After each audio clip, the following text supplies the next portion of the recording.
कौन सा बैग? ये वाला ले लेते हैं। आप इधर आ जाओ। रुक जाओ ना, ये वाला लेने दो। नीरज आ जाइए रवि भैया, पीछे आ जाइए ना पीला उजला में नीरज भैया, पीछे आ जाइए। तुम भी आ जाओ। चलिए, तो अभी हम हैं बीएन कॉलेज के मुख्य छात्रावास में और अभी हमारे साथ हैं जन स्वराज पार्टी के अध्यक्ष, प्रदेश अध्यक्ष मनोज भारती जी। आज सरस्वती पूजा है, छात्रों ने काफ़ी अच्छा पंडाल बनाया है और काफ़ी अच्छी तैयारी की है। अभी हम जरा कुछ सरस्वती पूजा से जुड़ी हुई बातें पूछेंगे, फिर राजनीति बातें भी। कैसे हैं सर? बहुत अच्छा। सबसे पूजा? पहले मैं आपके दर्शकों को भी वीणा वादिनी सरस्वती माता की तरफ से इस दिवस के लिए शुभकामनाएं देता हूं और आशा करता हूं कि इस बार वो सब ऐसा संकल्प लेंगे कि आगे आने वाले दिनों में सरस्वती माता का वरदान उनके सिर पर हमेशा बना रहे। आज सरस्वती पूजा है, शिक्षा से जुड़ी हुई सवाल करेंगे, जो छात्रों से जुड़ी हुई महत्वपूर्ण बातें हैं। भैया गाना वाला के लिए बोल दीजिए। तो आज शिक्षा से जुड़ी हुई बातें करेंगे और जो छात्रों से जुड़ी हुई बातें हैं। बीपीएससी को लेकर ही घूर फिर कर बातें आ रही है, बिहार में शिक्षा सुधार और ऐसी तमाम चीज़ें, मगर बीपीएससी पेपर लीक और धांधली की बातें आ रही है और रिजल्ट निकल गया है बीपीएससी का। कैसे देखते हैं? नहीं, हमने, आपको याद होगा कि प्रशांत किशोर जी के नेतृत्व में एक बहुत बड़ा आंदोलन छात्रों के लिए चलाया और उनके साथ मिलकर प्रशांत जी ने आमरण अनशन भी शुरू किया था। सरकार ने तो बात नहीं सुनी छात्रों की, लेकिन न्यायालय ने उनका संज्ञान लिया और उसी के आधार पर हमने छात्रों से भी ये कहा था कि हमें अपने प्रोग्राम को थोड़ा स्थगित करना चाहिए, जिससे कि हम न्यायालय को अपना काम करने दें और न्यायालय के निर्णय के बाद जैसा होगा हम आगे फिर विचार करेंगे। न्यायालय पर भरोसा है? 4 तारीख को डेट आगे बढ़ा दिया गया है, 31 से फिर आगे बढ़ा दिया गया। न्यायालय पे भरोसा करना लोकतंत्र की सच्ची गवाही है। हम लोकतंत्र के सिपाही हैं, हम लोकतंत्र को फॉलो करते हैं।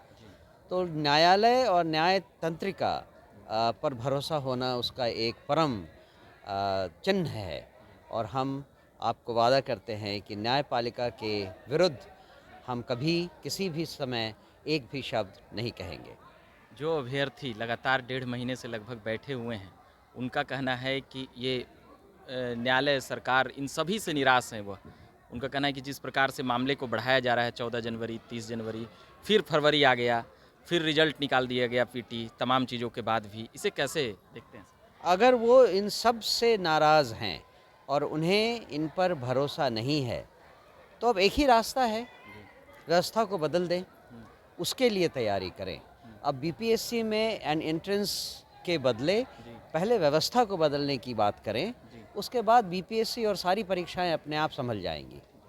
तो हमारा उनसे यही रिक्वेस्ट है कि अगर वो न्यायालय के निर्णय का भरोसा नहीं रख पाते हैं या न्यायालय उनके भरोसे को नहीं पूरा कर पाती है और संस्था या व्यवस्था वैसे ही दूषित रहती है जैसे अभी तक थी, तो इस व्यवस्था को बदलने की जद्दोजहद में आगे आएं।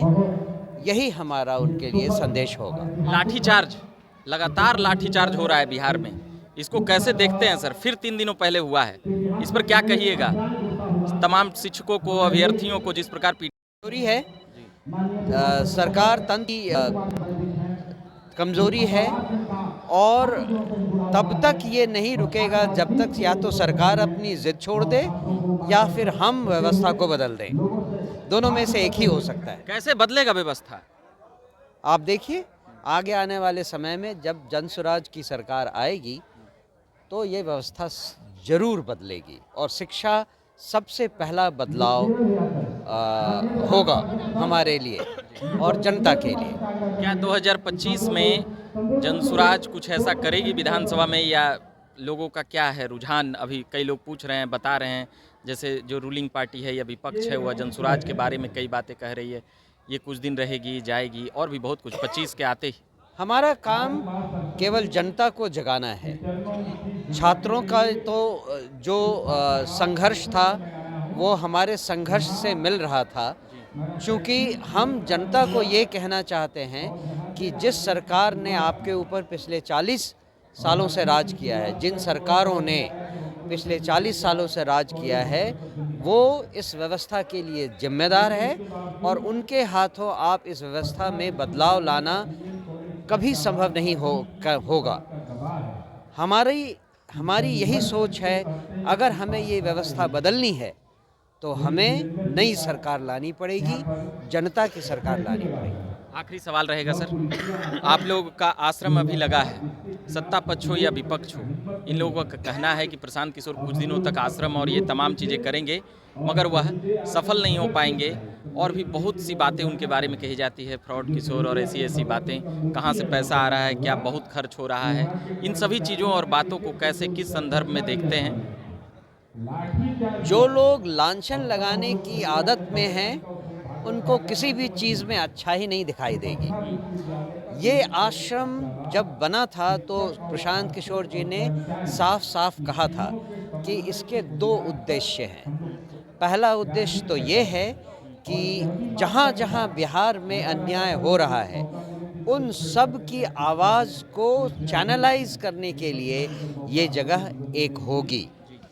दूसरा, इस लड़ाई में जिसमें हम व्यवस्था को बदलने की बात कर रहे हैं, इस लड़ाई में तैयार किए जाने वाले सैनिकों को, सिपाहियों को, सत्याग्रहियों को ट्रेनिंग देने की ये जन्मभूमि रहेगी। ये आश्रम उन सारे लोगों को ट्रेन करेगा कि सत्याग्रह कैसे करते हैं और सुशासन, सुराज कैसे लाते हैं। चलिए, आपने महत्वपूर्ण बातें की है, उसी के साथ ही एक सवाल नीतीश कुमार के सेहत से जुड़ा हुआ है। गांधी जी का पुण्यतिथि हो रहा था, नीतीश जी का ताली बज जाता है। प्रशांत किशोर तेजस्वी यादव कई बार उनके सेहत पर सवाल कर चुके हैं। कैसे देखते हैं, बिहार के मुख्यमंत्री का कई बार सेहत असहज होते हुए बड़े बड़े मंचों से नजर आए हैं, लोकसभा के वक्त हो, विधानसभा उपचुनाव के वक्त हो, और भी जहां तहां बाइट देते हैं, विधानसभा में बोलते हैं, तो इसको कैसे देखते हैं? बिहार के 14 करोड़ लोग कितना इसको, क्या कुछ बिहार के नुकसान फायदे या क्या कुछ? समय रुकता नहीं है और हर आदमी, हर व्यक्ति को ये समझना चाहिए कि कब समय उनके हाथों से निकल गया है। 20 साल पहले जो नीतीश कुमार थे, ऑब्वियसली शरीर ने अब उनका साथ देना छोड़ दिया है। इस बात को मानकर उन्हें अब बिहार में बदलाव को समर्थन देना चाहिए खुद ही, और कोशिश करनी चाहिए कि अपना एग्जिट जितना सम्मानजनक हो वैसा होने दें। वर्तमान में विपक्ष लालू प्रसाद यादव के बेटे तेजस्वी यादव हैं और विपक्ष के नेता हैं, सीधे कहें तो राजद है। क्या जनता विपक्ष को इस बार सत्ता में चुनेगी? कई लोग बता रहे हैं, कई लोग अलग अलग प्रकार से लोग बताते हैं। क्या तेजस्वी यादव में कैसे उम्मीद देखते हैं वर्तमान विपक्ष के बारे में? सत्ता पक्ष पर हम बात करते हैं। वर्तमान विपक्ष के बारे में जितना कम कहा जाए उतना ही अच्छा है। वो इसलिए कि उन्होंने दिखा दिया है पिछले 40 सालों में कि वो न तो किसी जाति की राजनीति करते हैं, न किसी धर्म की राजनीति करते हैं, वो केवल और केवल परिवार की राजनीति करते हैं। और ऐसी राजनीति का क्या हश्र होगा इस बार, जगी हुई जनता उनका क्या हश्र करेगी, ये आप इस साल के चुनाव के बाद देख लेंगे। चलिए, तो ये बात हम कर रहे थे जनसुराज पार्टी के प्रदेश अध्यक्ष जो मनोज भारती जी थे उनसे। बाकी अभी बीएन कॉलेज के छात्रावास में जहाँ पर सरस्वती पूजा हो रहा था। मेरा नाम रविकांत हुआ। झकास भारत के माध्यम से हम खबरें लाते रहते हैं। कैमरे के पीछे विशाल जी हैं। धन्यवाद।